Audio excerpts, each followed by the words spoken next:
Il est temps de vous informer sur Molière Télévision. Messieurs et dames, bienvenue à cette nouvelle grande édition du journal qui s'ouvre par les sommaires.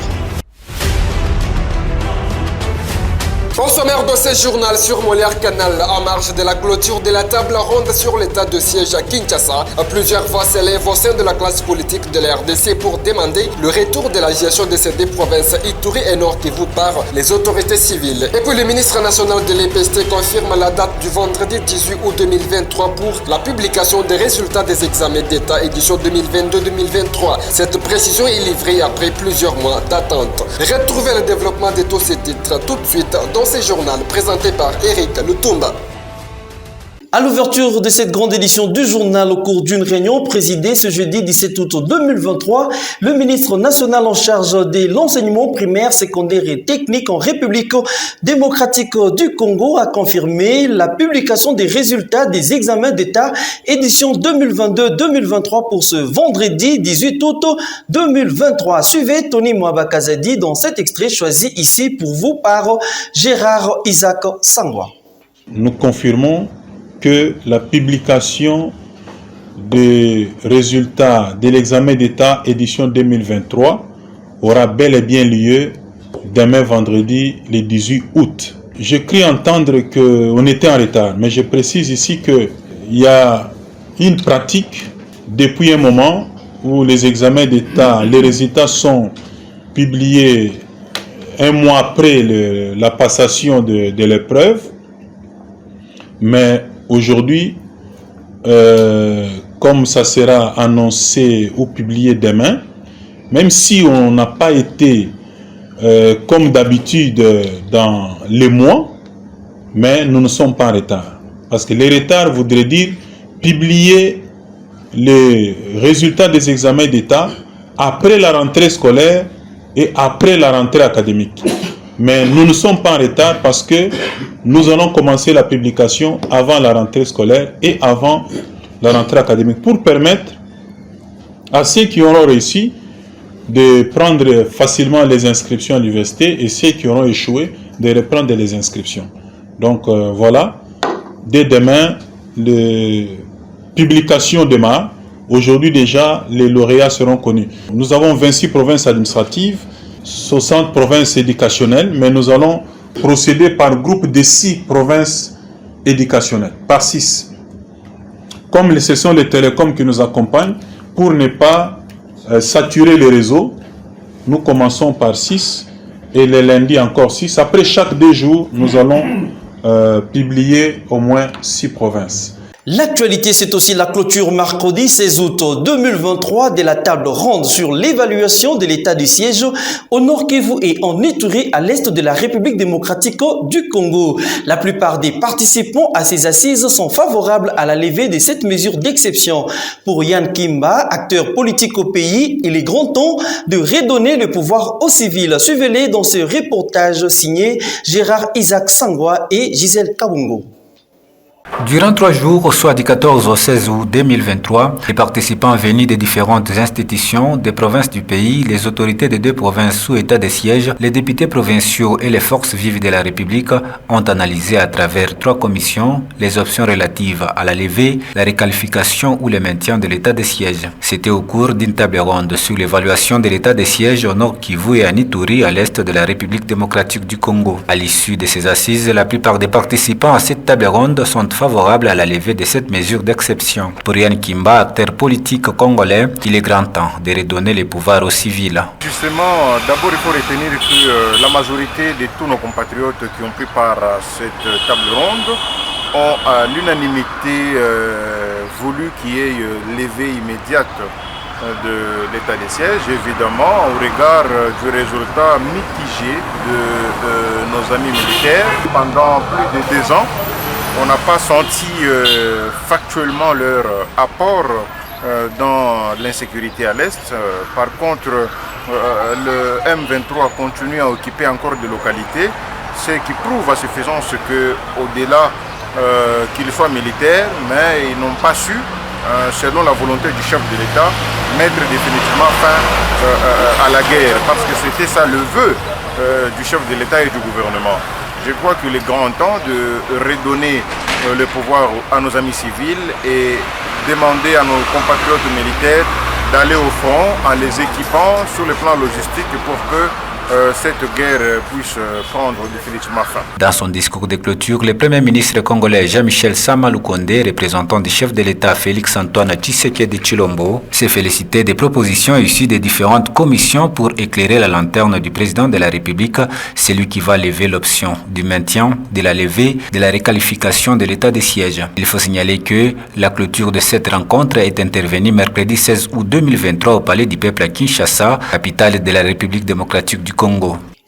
Le porte-parole du gouvernement congolais accuse les États-Unis de faire le relais de la propagande du Rwanda sur l'instabilité à la frontière des deux pays.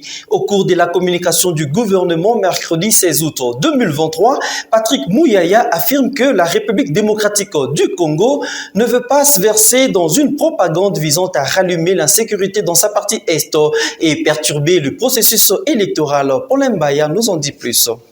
C'est en réaction aux échanges qui ont eu lieu entre le secrétaire d'État américain, le président rwandais sur le désescalade à la frontière congolo-rwandaise, Patrick Muyaya, qui réfute la thèse d'une instabilité à la frontière de deux pays, accuse les États-Unis d'Amérique de faire le relais d'une propagande rwandaise concernant l'imminence d'une attaque de l'armée congolaise sur le sol rwandais. Je ne pense pas qu'il y a matière à désescalade ici, parce que ça fait plus ou moins plus d'une année que nous avons commencé un processus de discussion avec toutes les parties prenantes pour aboutir à ce qu'on a vu en novembre de l'année dernière qu'on appelle l'accord de Luanda, qui fixe le cadre qui permet le retour de la paix. Aujourd'hui, les généraux est là, ils pourront le confirmer, on observe plus ou moins, en tout cas, un respect des cessez-le-feu entre nos forces armées de la République démocratique du Congo et les autres, le Rwanda, la coalition Rwanda-RDF. Deuxièmement, on a fait beaucoup de discussions, notamment avec la force régionale, sur le programme de pré-cantonnement. Aujourd'hui, ça fait 5 mois, 5 semaines plutôt, que tous les matériels a été apprêtés parce que le gouvernement s'était engagé à faire sa part pour aménager les sites de Rumangabo qui a été choisi pour les pré-cantonnements.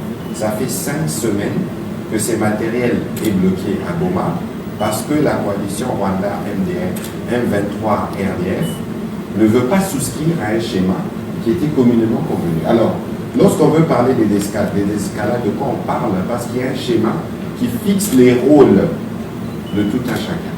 Je pense qu'on va encore, il y a un besoin de communiquer davantage avec les Américains à ce sujet parce qu'ils font le relais de la propagande rwandaise.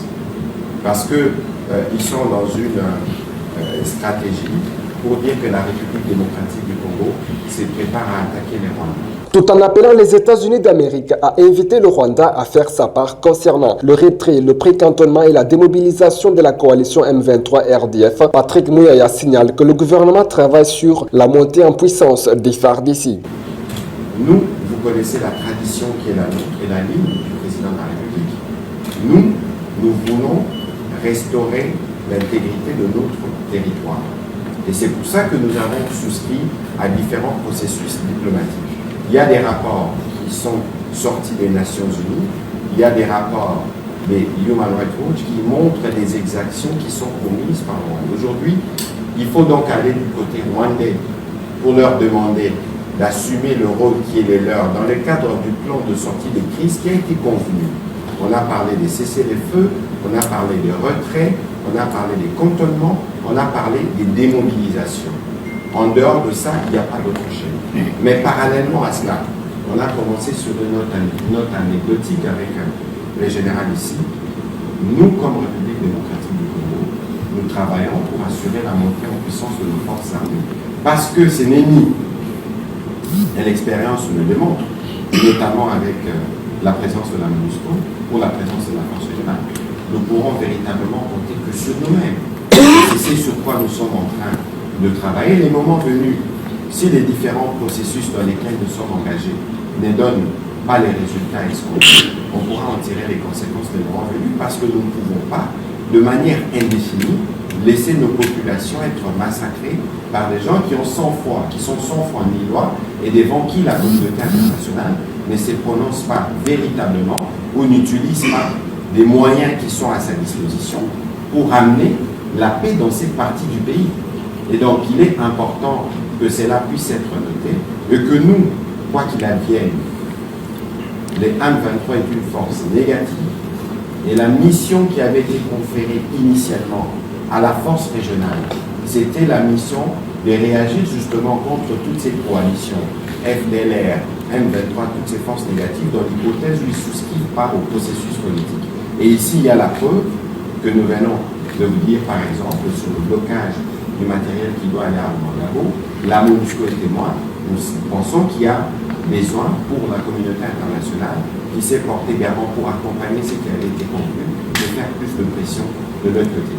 Signalons que depuis quelques jours, des violents combats sont signalés entre la coalition M23 RDF et différents groupes d'autodéfense au Nord Kivu. La cour militaire de Kinshasa-Gombe a reporté le procès de Salomo Idi Kalonda pour le 18 septembre de l'année en cours pour cause des nouvelles charges qui pèsent contre lui. Initialement, le début de ce procès était fixé le 17 août 2023. Je vous propose de suivre cet élément.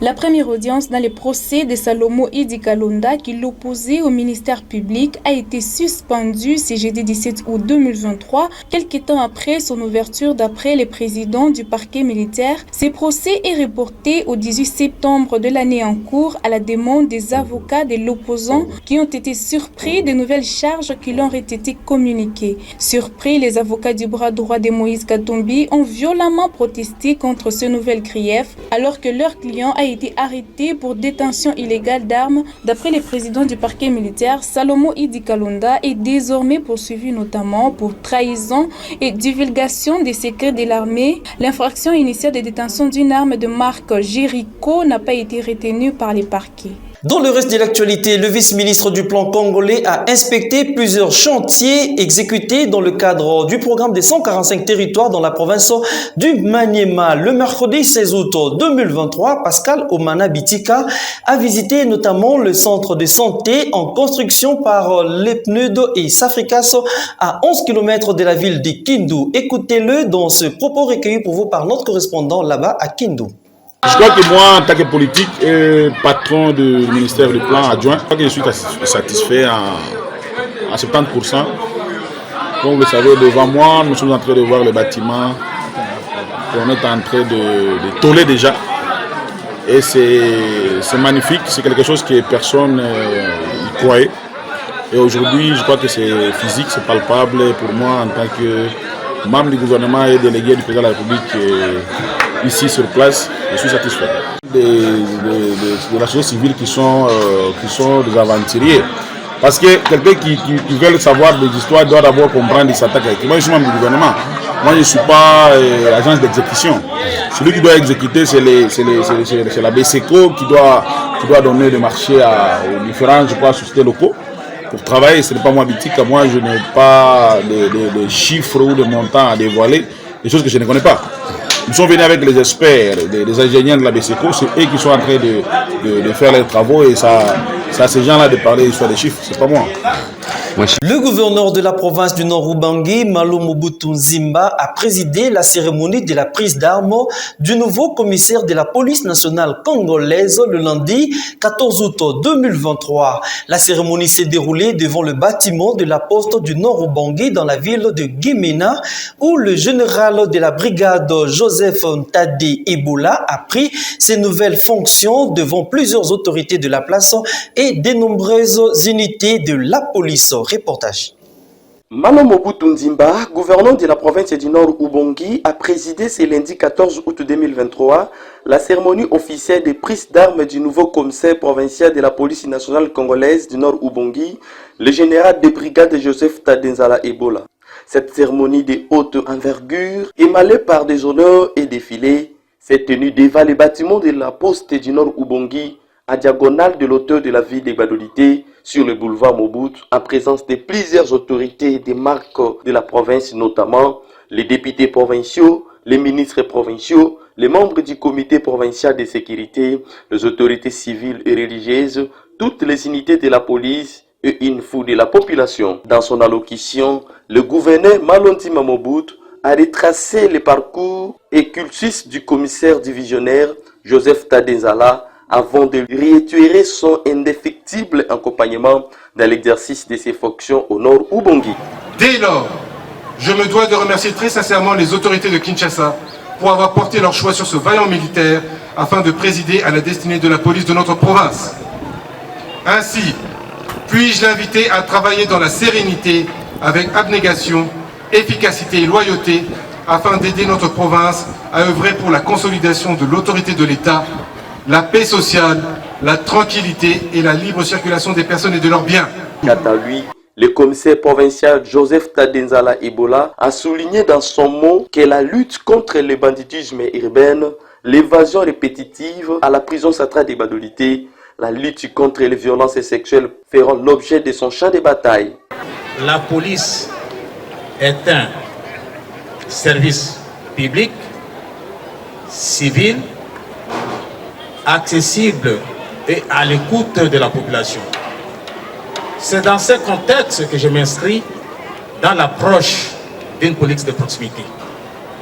Et cela implique la collaboration franche entre la police et la population afin de résoudre le problème ou les défis communs auxquels nous sommes soumis. C'était suivi d'un défilé des éléments de la police nationale congolaise sur les sons enthousiastes des fanfares kimanguistes.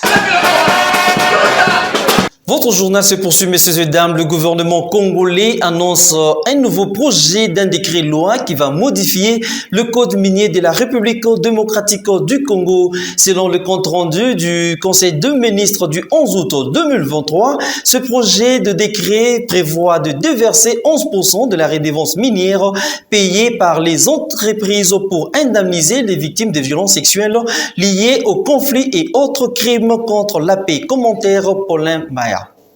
Le projet de décret sur cette mesure a été adopté en Conseil des ministres du 11 août dernier. Ces décrets qui modifient le code minier de 2018 attribuent désormais 50% de la redevance minière à l'État congolais, 25% à la province où l'entreprise est implantée, 15% à l'entité territoriale décentralisée où l'entreprise exerce et 10% au fonds minier. À la signature de ces décrets par les premiers ministres, le gouvernement n'aura que 44% pour le compte de la redevance minière, 23% pour la province, 14% vont à l'entité territoriale décentralisée et 8% au FOMEN. Les 11% seront reversés au Fonds national de répartition des victimes des violences sexuelles et crimes contre l'humanité dans le but de permettre l'accès à la justice, à la réparation, à l'autonomisation et au relèvement communautaire des victimes. Et c'est par ce titre que nous tirons les rideaux de cette grande édition du journal. Pour ceux qui nous ont pris diffusion en cours, voici les rappels des titres. Un rappel des titres. En marge de la clôture de la table ronde sur l'état de siège à Kinshasa, plusieurs voix s'élèvent au sein de la classe politique de la RDC pour demander le retour de la gestion de ces deux provinces Ituri et Nord Kivu par les autorités civiles. Et puis, le ministre national de l'EPST a confirmé la date du vendredi 18 août 2023 pour la publication des résultats des examens d'État édition 2022-2023. Cette précision est livrée après plusieurs mois d'attente. C'est de cette belle manière qu'atterrit cette grande édition du journal sur Molière Télévision. Messieurs et dames, merci de nous rester fidèles. À nous revoir.